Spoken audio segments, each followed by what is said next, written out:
President, many people in the region, especially Jordan, are worried about the annexation of the West Bank. Will you give His Majesty the King guarantee that you won't allow Israel to annex the West Bank? And how are you going to I think that's going to work out very well. That's not really what we're talking about today. I think that's something that's going to work out automatically, and it's in good shape.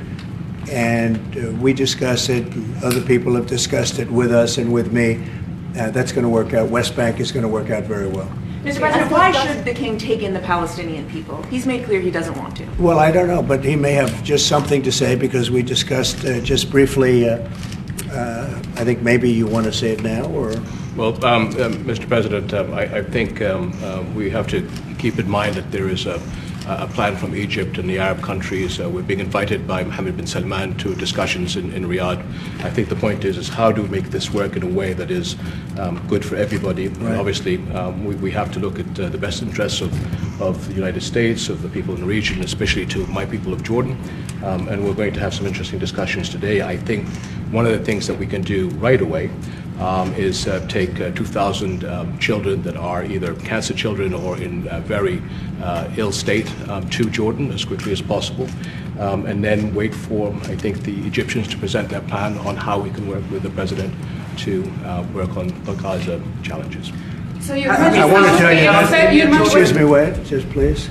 I didn't know that, what you just said, 2,000 children with cancer or other problems, and that's really a beautiful gesture. That's really good, and we appreciate it.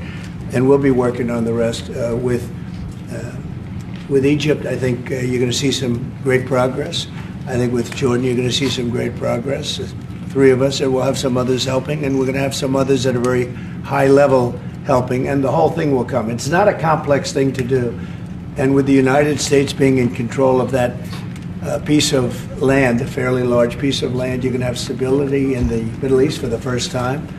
And the Palestinians, or the people that live now in Gaza, will be living beautifully in another location. They're going to be living safely. They're not going to be killed, murdered, and having to leave every 10 years, because I've been watching this for so many years. It's nothing but trouble.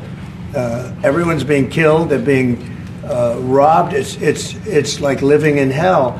And they're going to end up having a great home, great families that don't have to get mugged and killed and beaten up and harassed by Hamas and everybody else. And I know we'll be able to work something. And what you just said about the 2,000 is fantastic. It's so beautiful. It's music to my ears.